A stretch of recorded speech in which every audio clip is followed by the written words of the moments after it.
Hello everybody, I will show you today how I built my WE M16 DMR platform, showing you the externals I used and the internals to make it more suited for the DMR role and achieve high accuracy and range with this gas blowback rifle. So let's start with the externals. At the front we have a Harris style bipod Magpul style front grip. The whole RAS is from Magpul and it's Noveski licensed and screwed on here with a Magpul adapter. It's all wrapped in woodland camo tape you can basically buy on Amazon, for example, to break up the silhouette of the black rifle metal parts. At the top I use a low power variable optic or LPVO that is 1 to 4 times magnification with red point illumination. Basically working like a red point without the actual red point and also usable as a ACOG style assault scope. Here at the back I have a sling adapter for M16 style buttstocks, allowing me to put the sling on the upper side and making the carrying of the rifle more comfortable. Also, the sling itself is from Ferro Concepts, the Slingster, which has as a special feature this little thing here. I can use it and adapt dynamically the length of this whole sling. Okay, so this is the view of the LPVO, and as you can see, the magnification makes it usable as a kind of red point, because the magnification is like the normal eyes and it's very comfortable to use this without, well, basically as a red point.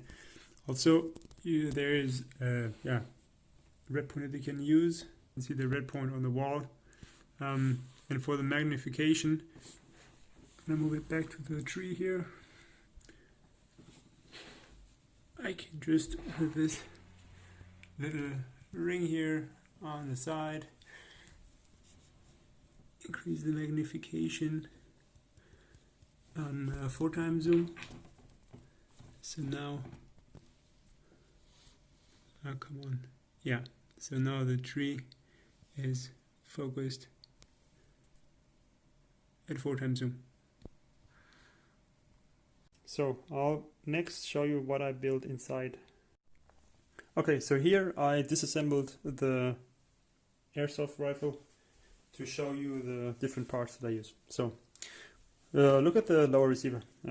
It's all stock. The only thing that's not stock is the bolt catch that came with a wei-tech trigger assembly. So this is a steel part. The rest is stock. But knowing that the trigger assembly wears down pretty quickly, I already bought this wei-tech trigger set assembly for about $60 that will basically replace the hammer and the trigger itself by steel parts. The reason being that after a couple thousand shots, when you fire, you run into weird problems. For example, that when you shoot and reset the trigger, it will shoot again. Well, in this case you can see it still works as it should, but as I said, on many, well, basically all the WE platforms, at some point you will have a sufficient amount of wear on the trigger parts that it will not work anymore. So it will have full auto fire on while shooting semi-automatic, or it will fire upon resetting the trigger, and then you should basically replace it.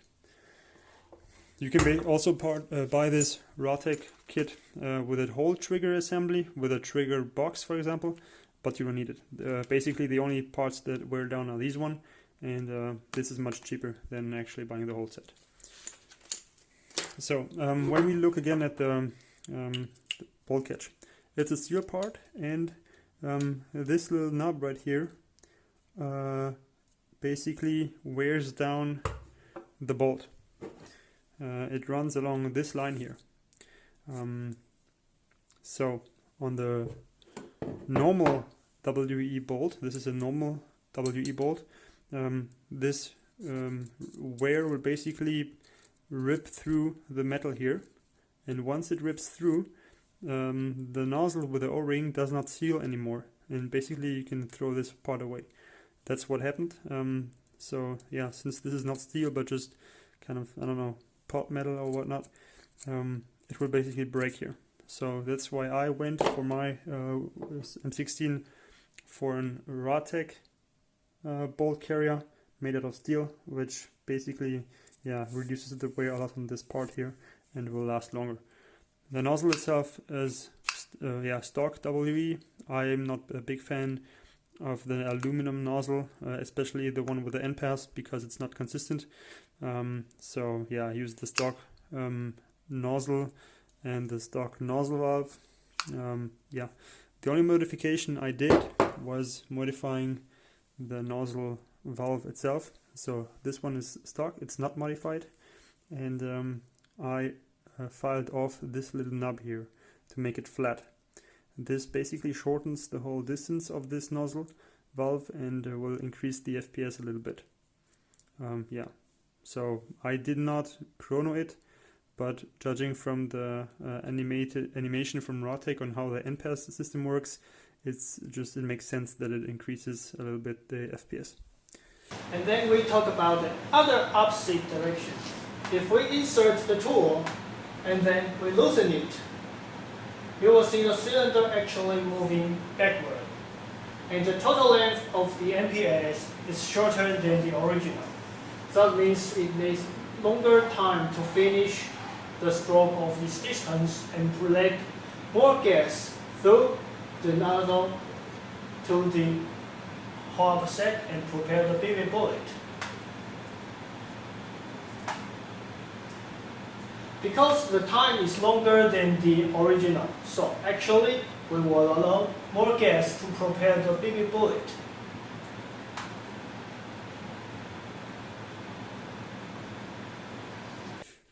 Talking about FPS, it's basically a big deal about DMR platforms. You need in order to outrange other players with the DMR, not just high precision or accuracy, but also more range.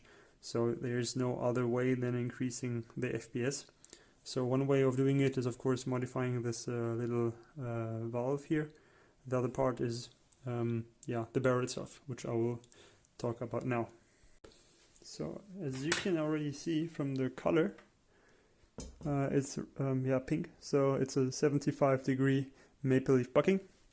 In this case, a Decepticon bucking, which is, well, basically like the Delta bucking, but it comes with a little metal ring to seal the nozzle within the hopper. Also, I use a maple leaf Omega hop-up tensioner, as well as a maple leaf 510mm 6.01 tight bore barrel made out of steel. I also applied PTFE tape to the place between the barrel and the hopper bucking and above the hopper bucking to seal it and make it airtight, so no air or no gas leaves between these components.